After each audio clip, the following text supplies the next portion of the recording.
Mesdames et messieurs, bonsoir. Merci d'avoir choisi RTI 1. Voici les grands titres de ce 20h. Lors de sa visite d'État effectuée en Côte d'Ivoire, le président portugais a été fait citoyen d'honneur. Il a reçu le parchemin et les clés de la ville d'Abidjan des mains du gouverneur. Robert Begré-Mambé l'a intégré dans la génération des Dougbo Guéou avec comme nom des règnes Akbo qui signifie amour, charité, dévouement. Les Sénats d'Afrique et d'Europe s'accordent pour affronter les maux qui minent les deux continents. C'est l'une des décisions majeures de la 20e réunion de l'Association des Sénats d'Europe en France. Les sénateurs africains étaient les invités spéciaux de ces assises. 7 pays africains, dont la Côte d'Ivoire, y prennent part. La Côte d'Ivoire s'inspire des modèles de réussite pour la mise en œuvre de sa politique de développement. Pays visé comme modèle de développement, la Corée du Sud qui avait dans les années 60 les mêmes niveaux de croissance que la Côte d'Ivoire. Une rencontre pour s'imprégner des recettes du succès de la Corée vient de refermer ses portes en présence du Premier ministre Amadou Coulibaly. Et c'est parti pour les examens de fin d'année. La ministre de l'Éducation nationale, Kandia Camara, a lancé officiellement ce samedi les examens scolaires à grand tirage. Elle appelle les acteurs du système éducatif à s'investir avec civisme et engagement dans la défense des acquis. Soyez les bienvenus sur RTI 1.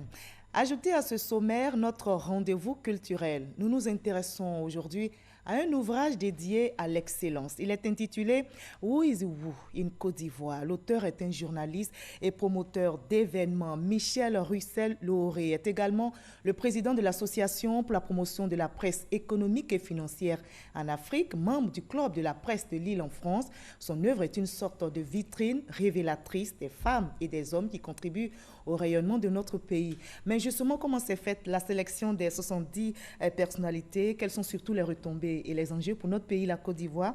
Bonsoir Michel Russel-Lauré. Bonsoir Marie-Laure. Alors, vous venez de publier Who is Who in Côte d'Ivoire, qui signifie en français qui est qui? Oui, alors, dites-nous en quoi cette œuvre promeut l'excellence. C'est une cartographie représentative du savoir-faire national. Cette première édition renferme 72 portraits de proximité, de talents répertoriés dans des secteurs variés. Il y a certes quelques figures emblématiques, mais surtout beaucoup de femmes et de jeunes peu connus, au parcours et aux états de service remarquables. Et des personnalités que nous connaîtrons tout à l'heure. Bien sûr. Et vous nous direz pourquoi ce livre promeut l'excellence. Ce sera dans une trentaine de minutes, on se retrouvera, Monsieur Michel Russel-Lauré. Vous restez pour le moment avec nous. Le président portugais a achevé sa visite d'État de 72 heures en terre ivoirienne ce vendredi. Et avant son départ d'Abidjan, il a été fait citoyen d'honneur. Il a reçu le parchemin et les clés de la ville d'Abidjan des mains du gouverneur Robert Begré-Mambé et qu'il a élevé au rang de chef traditionnel Atchan en l'intégrant dans la génération des Dougbo Guéou avec comme nom des règnes Akbo qui signifie amour, charité, dévouement. Serge Coléa pour le reportage. Le nom et le passage du président portugais désormais gravés en lettres d'or dans les annales du district d'Abidjan. Son Excellence Marquiolo Nuno Duarte Rebelo de Souza a reçu les honneurs et la reconnaissance des populations abidjanaises avec à leur tête le ministre gouverneur du district. Robert Begré-Mambé a exprimé les vœux de ses administrés à l'hôte de marque de la Côte d'Ivoire. Les populations et le conseil du district autonome d'Abidjan, heureux et fiers de vous recevoir, m'ont confié 4 missions auprès de vous. La première mission, Monsieur le Président, c'est de vous prier respectueusement d'accepter d'être citoyen d'honneur de la ville d'Abidjan. La deuxième mission, c'est de vous prier d'accepter le parchemin qui consacre votre statut. La troisième mission, c'est de vous remettre les clés de la ville d'Abidjan.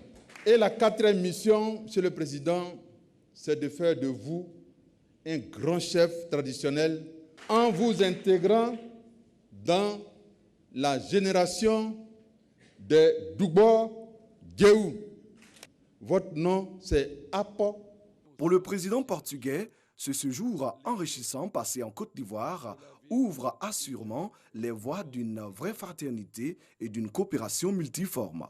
Ce n'est pas tous les jours que l'on a l'immense honneur d'être considéré comme un de vos pairs par un groupe très illustre de gouvernants et de rois et chefs traditionnels tout en même temps. C'est un moment inoubliable dont je vous remercie infiniment. Son Excellence Marquiolo Rebelo de Souza a salué l'accueil chaleureux et l'hospitalité des peuples de Côte d'Ivoire. Il s'est dit fier d'appartenir à la génération d'Oubo Guéou. Et lors de son séjour ici à Abidjan, le président portugais a visité le centre de transfert des déchets d'Anguédédou dans la commune de Yopougon. Une visite pour s'imprégner du fonctionnement de ce centre qui accueille 2600 tonnes de déchets par jour. Des déchets collectés notamment dans les secteurs nord et sud d'Abidjan, à Diamé, Atekoubé, Koumassi et Trècheville. Grace Gando nous en dit plus.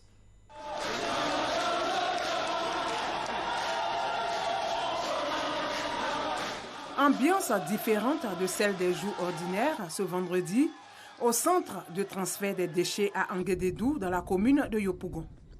L'entreprise portugaise spécialisée dans la collecte et la gestion des ordures accueille des visiteurs de marque. Le président de la République du Portugal et le vice-président de la République de Côte d'Ivoire, accompagnés des membres du gouvernement. Ils se sont imprégnés des réalités de ce centre de transfert des déchets. Bon, la mission de ce centre, c'est de faire le transfert de tous les déchets qui ont collecté à Abidjan.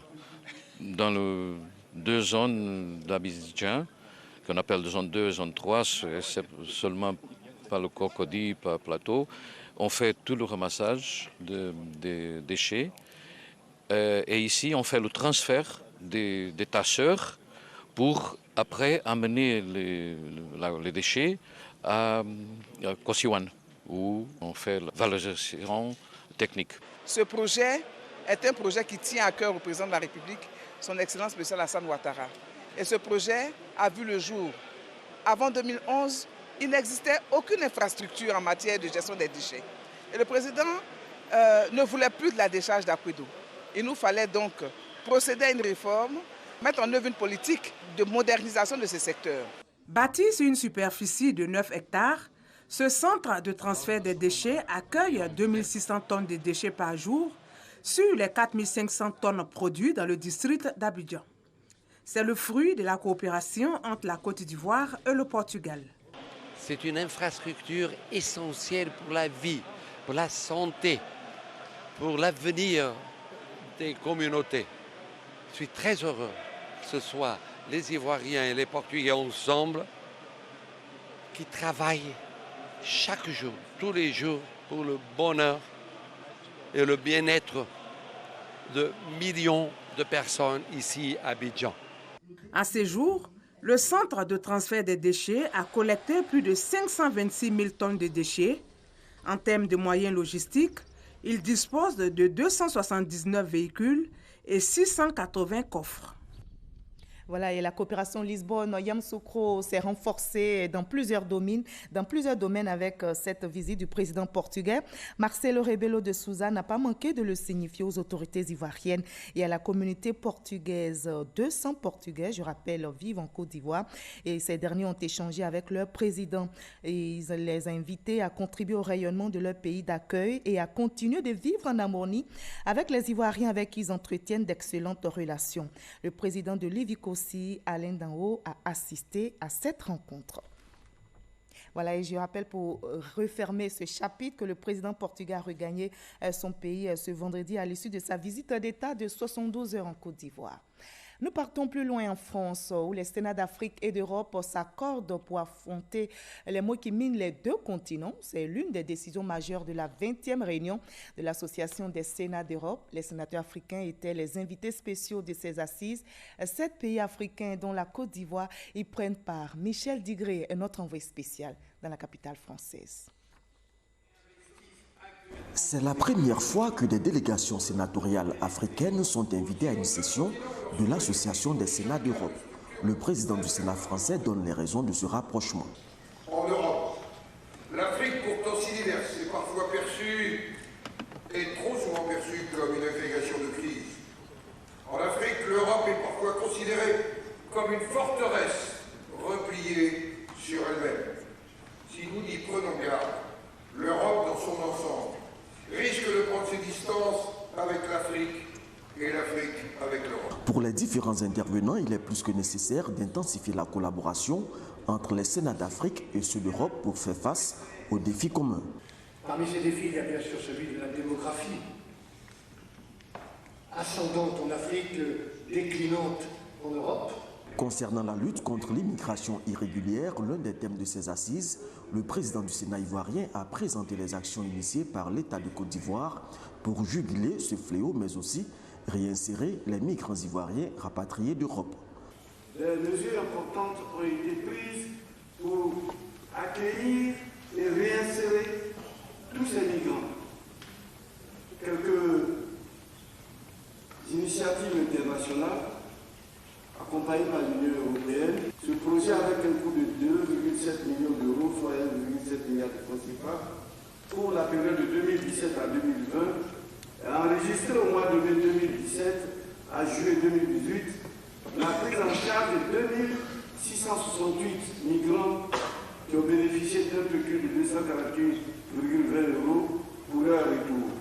La réunion de l'Association des Sénats d'Europe est une occasion d'échange sur un thème d'actualité parlementaire ou institutionnelle. L'État de Côte d'Ivoire est conscient de ce fléau qui mine le continent actuellement, ce fléau qu'est la migration. Et nous avons eu des discussions très fructueuses avec les sénateurs européens.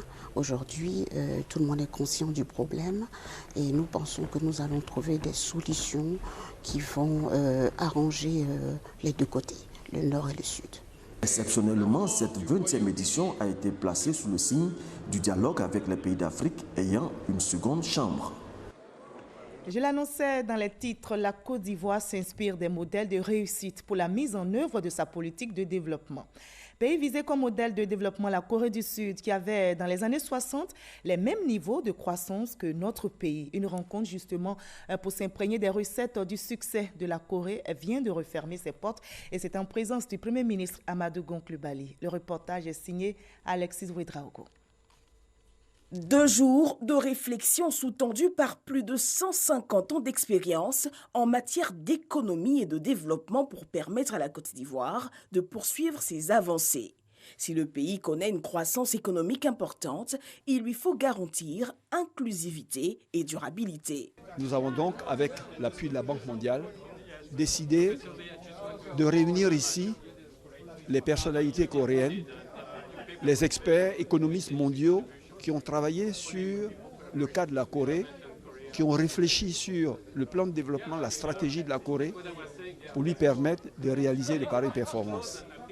Que ces experts-là puissent venir ici, regarder ce que nous-mêmes nous avons déjà fait, voir ce que la Corée a fait, et dire, compte tenu du nouveau contexte mondial, quels sont les secteurs sur lesquels nous devons nous baser pour qu'au cours des 10 prochaines années, on atteigne les performances qu'on peut être en droit d'attendre. Dans son exercice, le Conseil national de politique économique a pour objectif d'identifier les défis économiques nationaux et internationaux et aider la Côte d'Ivoire à atteindre l'émergence. Pour le chef du gouvernement, Amadou Gon Coulibaly, il faut travailler à léguer aux jeunes générations un pays prospère. Nous avons des défis, et des défis extrêmement importants à relever. Il y a un qui nous interpelle.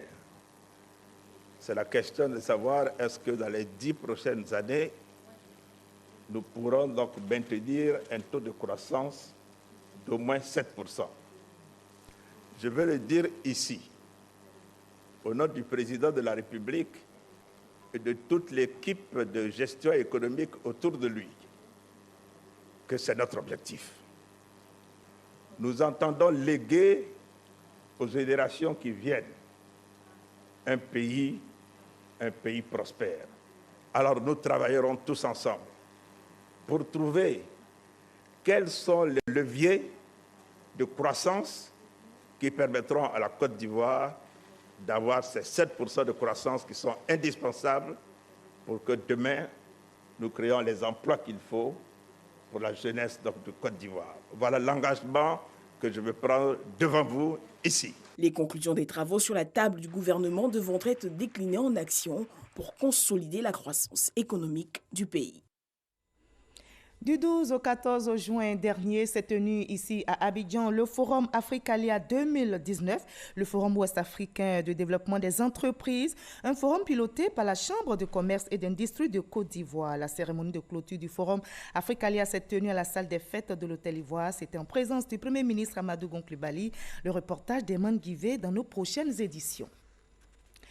La Côte d'Ivoire a désormais un consulat au Niger. La cérémonie d'installation du consul a été faite ce samedi 15 juin et son Excellence Akessé Victor aura pour mission de veiller à la bonne intégration de cette communauté représentée la Côte d'Ivoire dans ce pays. Le Niger, je rappelle, compte une forte communauté ivoirienne de plus de 4000 personnes exerçant dans divers secteurs d'activité. Envoyé spécial au Niger, Éric Goury.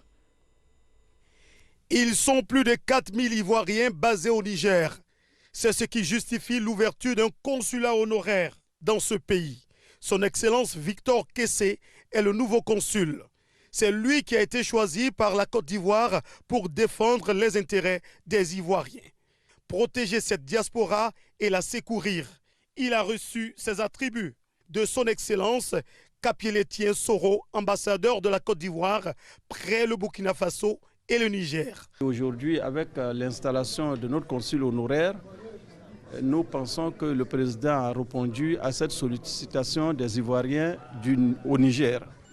Et nous demandons donc à la communauté ivoirienne de l'entourer de leurs soins et de toujours se comporter en digne fils de la Côte d'Ivoire, qui ne les oublie pas, parce que c'est pour eux surtout que le consul a été nommé. Son Excellence Akessé Victor totalise 30 ans de présence sur le sol nigérien.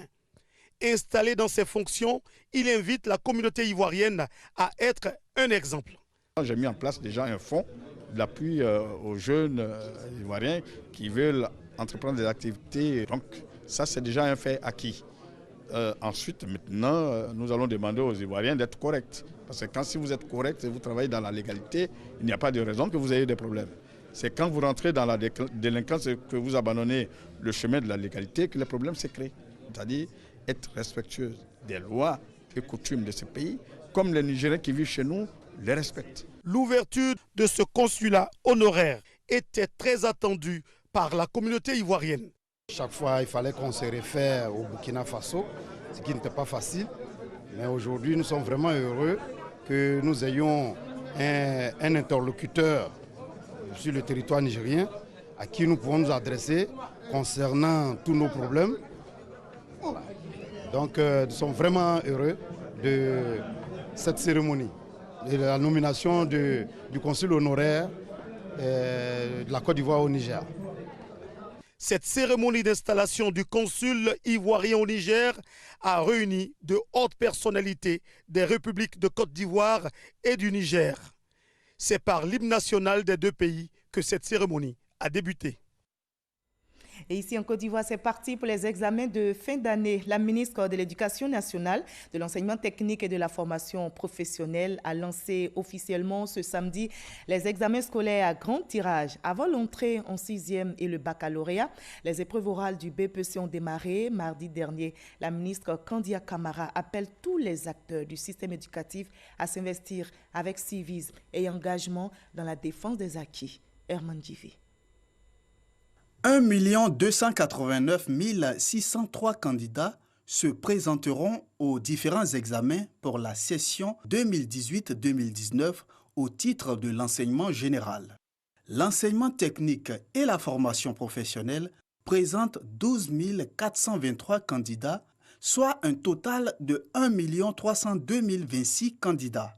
L'annonce a été faite ce samedi 15 juin lors du lancement des examens scolaires par la tutelle. Pour freiner le phénomène de tricherie aux examens, les autorités académiques recommandent le civisme et l'engagement de tous comme levier d'optimisation des examens scolaires. À ceux donc qui veulent dévoyer nos évaluations certificatives nationales, je voudrais rappeler avec détermination à traquer et à éradiquer tout acte d'extorsion de fonds aux candidats ou à leurs parents, la corruption, l'utilisation de supports de communication numérique et des réseaux sociaux à des fins de fraude et toute autre forme de tricherie. Plusieurs mesures ont été arrêtées pour le bon déroulement des examens et concours. Il s'agit d'une opération de dématérialisation qui supprime l'usage des livrets scolaires aux délibérations. Il n'est donc plus question de transporter des centaines de cartons de livrets des établissements scolaires vers les centres de composition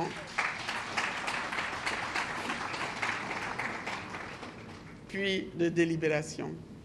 De plus, l'élimination de ce document met un terme aux irrégularités parfois constatées sur le statut des candidats officiels et libres. Le BEPC a ouvert le bal des examens avec l'oral d'anglais le 11 juin dernier. Les épreuves écrites du BEPC vont se dérouler le lundi 17 juin prochain. Voilà, reportage réalisé pour vous par Boko Clément et Herman Guivet. Bonne inspiration donc à tous les candidats qui aspirent à l'excellence. Et justement, parlant d'excellence, le vendredi 7 juin dernier, sur le terrain Vakaba d'Odiéné, dans la région du Kabadougou, s'est tenue la première édition de la journée d'excellence. Une journée pour promouvoir l'excellence chez les enfants tout en cultivant l'esprit du travail bien fait. 50 élèves du CM2 à la terminale ont été primés, comme nous le rapporte Ahmed Traoré et Konaté Moussa. 50 élèves de la classe de CM2 à la terminale reçoivent des prix à cette première journée de l'excellence dans la région du Kabadougou. Une journée instituée pour célébrer les meilleurs élèves de la région. Représentant le ministre de l'économie et des finances, Adama Kone, parrain de la cérémonie, Lassina Bamba a encouragé l'ensemble des élèves de la région du Kabadougou au travail bien fait. Monsieur le ministre Méchal est dit aux élèves et à toute la communauté éducative toute sa volonté de soutenir toutes les initiatives faisant la promotion de l'excellence dans le Kabadougou. Promouvoir l'excellence, c'est cultiver en nos enfants non seulement l'esprit du travail, mais surtout l'esprit du travail bien fait. Loin d'en faire un simple slogan, il veut que nos enfants s'en servent comme une boussole, car convaincu que le travail bien fait reste la voie infaillible, la voie qui mène vers les horizons éclairés, les horizons radieux qui s'annoncent pour eux tant qu'ils demeureront sur le chemin de l'excellence. Les récipiendaires de la première journée de l'excellence de la région du Kabadougou ont reçu des kits scolaires, des ordinateurs, offerts par le parrain, le ministre Adama Kone, qu'au total des dons, 10 millions de francs CFA. Et ne donne pas du tout le bon exemple. Vous allez le voir ce matin, la zone de Yopougon-Jesco a connu une ambiance un peu particulière. 2 individus armés de machettes s'en sont pris à des gendarmes en service à leur poste d'observation. Le témoignage est signé à Boussanogo. Yopougon-Jesco, plusieurs unités de sécurité et de la gendarmerie nationale déployées sur les lieux. Motif, des individus ont tenté d'agresser des gendarmes. Les faits. Des gendarmes sont à leur poste d'observation à la Jesco à la rentrée d'Abidjan.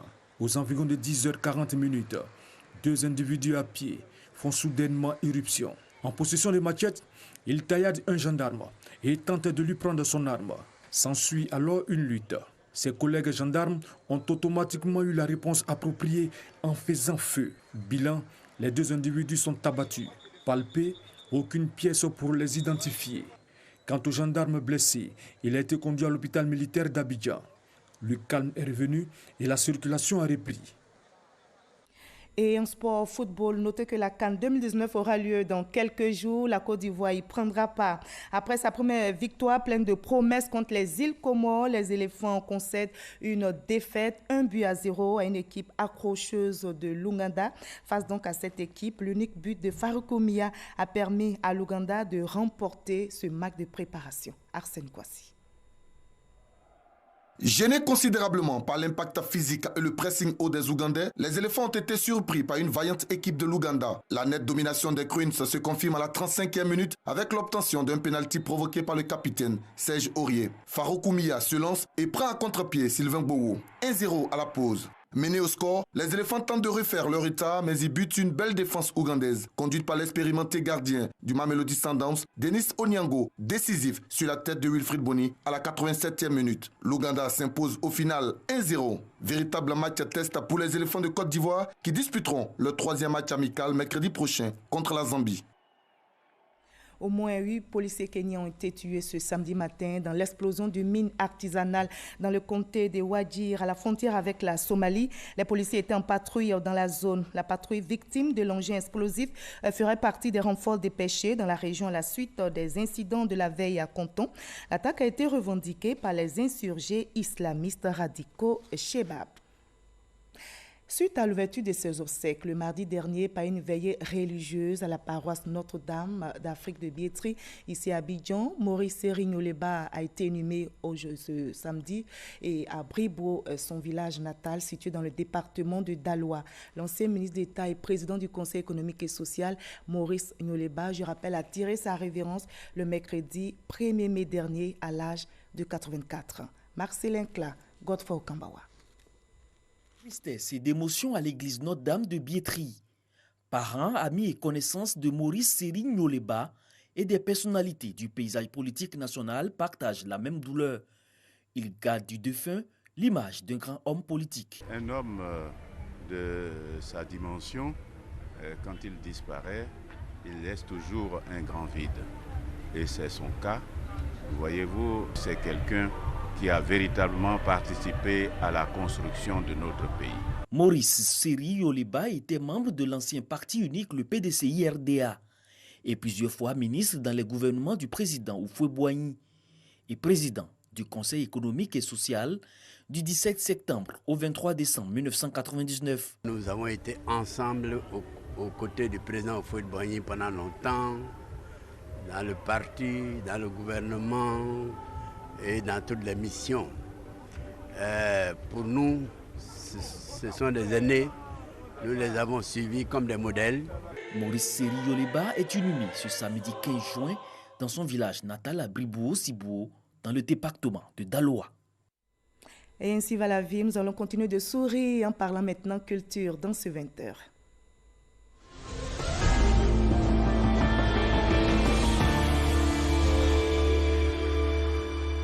Commençons par la ville de Bouaké où se tient la 2e édition du Festival du cinéma amateur. Notez que l'initiative est de la Direction régionale de la culture et de la francophonie de Béké. Plus de 600 festivaliers venus de milieux scolaires et universitaires participent à cet événement culturel. L'activité vise à donner au cinéma ivoirien un nouveau visage. Le reportage de Guénema Ouattara est commenté pour vous par Kouadio Kwame Jean Didieu. Et c'est reparti pour le FECAB, Festival du cinéma amateur de Bouaké, édition 2019. Événement culturel fédérateur des potentialités cinématographiques dans les milieux scolaires et universitaires. Environ 600 festivaliers venus des 6 régions du pays prennent part à cet événement, dont le thème est Ivoirien nouveau et émergence. Cette activité de la Direction régionale de la culture et de la francophonie vise à donner un nouvel élan au cinéma ivoirien. En toute innovation, il faut procéder par la base, parce que c'est les jeunes, c'est ceux-là qui vont nous représenter demain. Le cinéma connaît désormais un nouveau dynamisme, que le cinéma va être relancé à partir de Bouaké.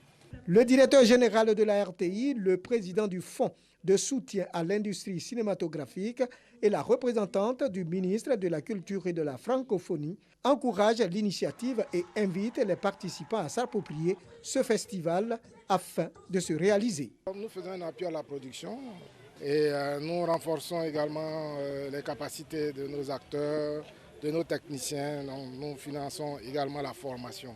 En s'intéressant au FECAG, la STI investit pour elle-même et investit pour l'économie de l'audiovisuel dans notre pays.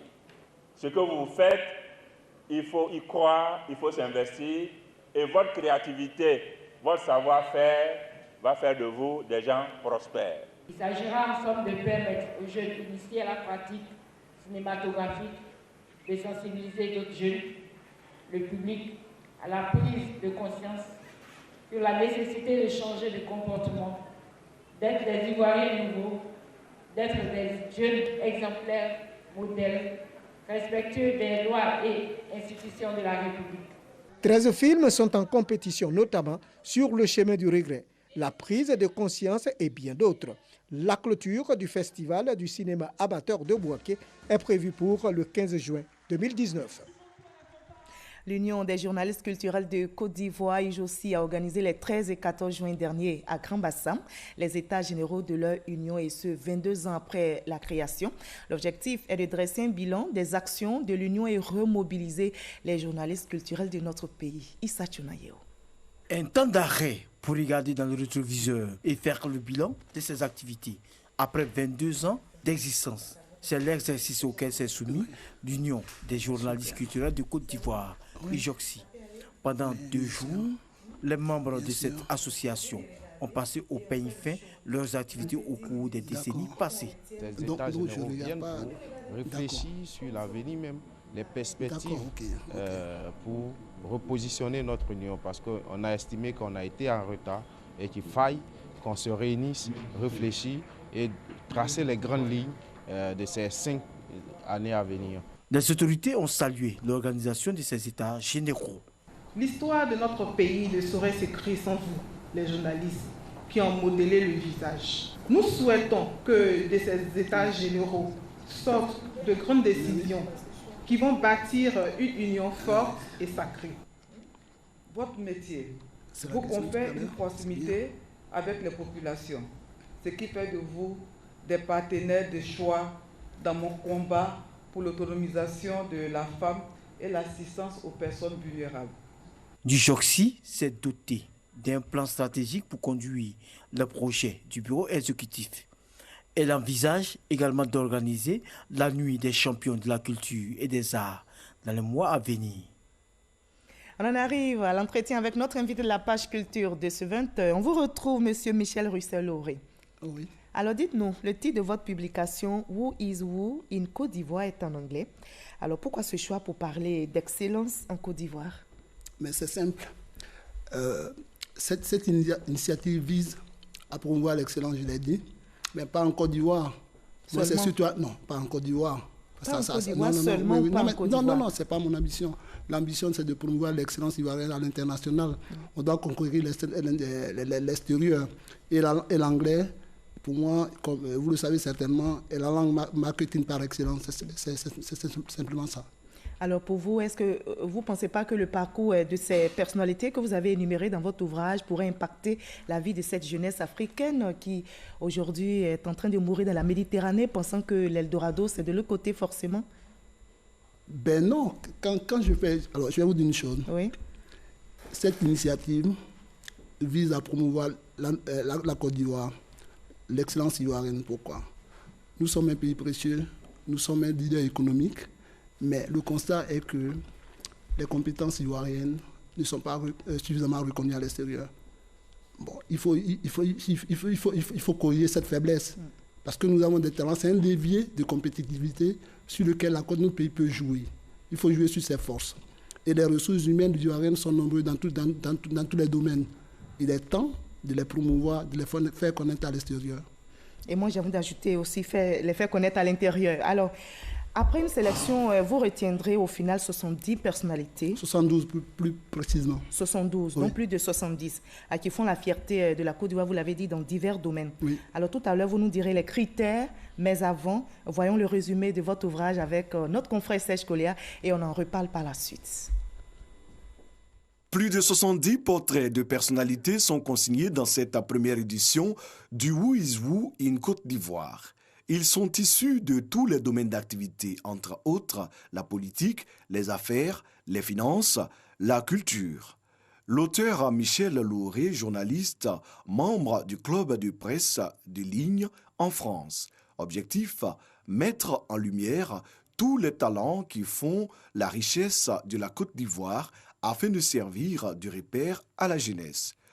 Plus qu'un simple repère, cette publication annuelle se met au-dessus des clivages politiques et religieux avec pour ambition de rassembler les Ivoiriens autour d'un idéal commun n'entre dans le répertoire que les personnalités qui ont, selon l'auteur, marqué l'année en cours. Le Wizwoo existe depuis plus de 50 ans en France et renferme plus de 20 000 profils. Celui de la Côte d'Ivoire est disponible seulement cette année.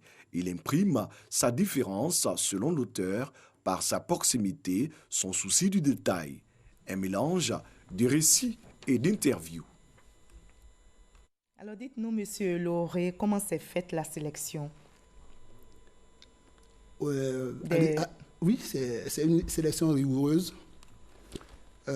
Il était pour nous question de sélectionner, de choisir des gens aussi bien talentueux, aux états de service affirmés, mais aussi disponibles. Et puis, il était clair pour nous, de prioriser la proximité. Alors, pour être plus clair, vous parlez d'hommes excellents, des personnalités qui ont des performances reconnues. Alors, vous avez regardé quoi? Vous avez ciblé 7 domaines clés, politique, économie, etc. Au niveau politique, par exemple, vous avez, entre autres, désigné le président de la République, Alassane Ouattara. Vous avez désigné l'opposant, Mamadou Koulibaly. Quels sont les critères qui vous ont guidé dans le choix? D'abord pour le président. C'est simple. C'est une référence internationale, pas seulement nationale. Et je sais avec qui je parle. Bon, je vais dire, je ne fais pas de la flagornerie, c'est pas dans mes habitudes. Mais j'aurais aimé qu'aujourd'hui, il ait 50 ans. S'il avait 50 ans, en 2 décennies, la Côte d'Ivoire aurait fait un bond extraordinaire. Quand vous fréquentez les milieux financiers, les gens que je fréquente, M. Alassane Ouattara n'est même pas considéré, qu'on l'appelle le grand Africain. J'ai écrit. On l'appelle le grand Africain. Je ne fais pas la politique, mais il faut le reconnaître. Il a un réseau impressionnant. C'est l'ami des grands de ce monde. Il a des états de service, des réalisations remarquables. Je ne peux pas faire un ouzou. Je ne l'ai pas rencontré. J'ai voulu prendre ce risque. Je n'ai pas rencontré le président, mais je ne peux pas faire un ouzou. Et en nous mettant celui qui structure l'excellence. Voilà, c'est pour ça que Mamadou Koulibaly. Je l'ai relancé à plusieurs reprises. J'ai relancé sa communicante à plusieurs reprises. Mais après, je ne peux pas. C'est vrai que j'ai fait une entorse à mon critère, qui était la proximité. Oui, vous les avez pas rencontrés. Non, mais je ne peux pas. Voilà, parce que moi, je suis un homme libre. Je peux pas. Vous avez cité cela comme l'un de vos critères. Un instant, s'il vous plaît. Je suis un homme libre. Je ne peux pas faire un ouzou au service du gouvernement, du pouvoir. Ce n'est pas le but. Le ouzou, je ne fais pas la politique. Le ouzou doit être fédérateur. Il doit être intégrateur. Et justement, il y a plusieurs domaines, il n'y a pas que politique. Mais non, mais laissez-moi finir avec Mamadou Koulibaly. Donc, je ne pouvais pas le mettre. Il est agrégé à 29 ans. Voilà, on peut pas passer ça haute. Il est agrégé à 29 ans, il fait la politique, peut-être pas avec la même réussite, mais on ne peut pas faire ouzou et puis omettre cela. Voilà, j'ai répondu très clairement.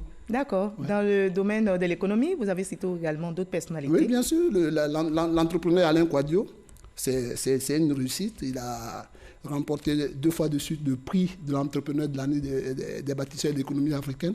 C'est un exemple d'entrepreneur conquérant. Et c'est cet exemple-là, la Côte d'Ivoire, ça doit se démultiplier. Parce que la Côte d'Ivoire, on est un pays précieux, on doit être conquérant. Et il reçoit le prix de l'entrepreneur de l'année, mais en même temps, il engage sous les pieds. Et il peut même recevoir un 3e prix de suite parce qu'il multiplie des projets impressionnants pour l'économie nationale. Il y a des gens comme ça que j'apprécie beaucoup, comme le DG d'Asegrae, le directeur général du Trésor public, la dame, comment s'appelle, Mme Noël Akissi, du Trésor public aussi. Il y a des talents, on en a à l'appel. Il y a des jeunes gens. Voilà, la jeune dame qui est dans l'intelligence artificielle. D'accord, donc plusieurs personnalités, on aura l'occasion de lire votre ouvrage. Non, mais je vais en citer à l'appel. Non, on ne peut pas citer tout ici, s'il vous plaît. Il y a une contrainte de temps. Je peux en placer un seul. Monsieur Lauré, c'est moi qui pose la question. Non, juste un seul mot. Allez-y. Hier, quand on s'est rencontrés très brièvement, allez-y. Vous avez l'impression que ce livre était bourré de personnages. Je n'ai pas posé la question. Non, oui, mais c'est l'impression que vous avez donnée. Et moi, ça m'a fait rire parce que je savais sur quoi je jouais. Moi, Monsieur Lauré, s'il vous plaît, on a un guide ici. D'accord. Voilà, il y a un questionnaire. D'accord, allez-y. Et si vous permettez, je vous pose une question. Je vous ai demandé les critères qui vous ont guidé dans le choix des personnalités. Non, vous avez terminé, je vous pose une autre question. Est-ce que vous permettez? Allez-y. Donc, on va laisser les impressions. D'accord. Alors, l'autre question que je voudrais demander, c'est vrai, 70 personnalités. Vous avez dit, au niveau de la Côte d'Ivoire, on a tellement de personnalités excellentes. Alors, 70 personnes, c'est pas peu. Non, c'est pas peu. Alors, je vous dis, en France, le Ouzou existe depuis 2 siècles. Hein. Ça a commencé en Grande-Bretagne, après aux États-Unis, en France, dans les grands pays.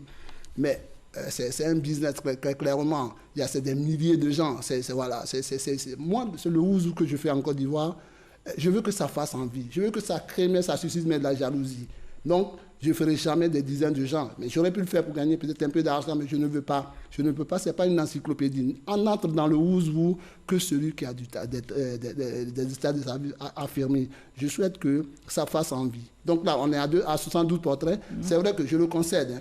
Il y a des domaines importants qui ont été omis, on va dire. Hein. Et il y a des gens auxquels je n'ai peut-être pas eu accès. Il y en aura, bien sûr.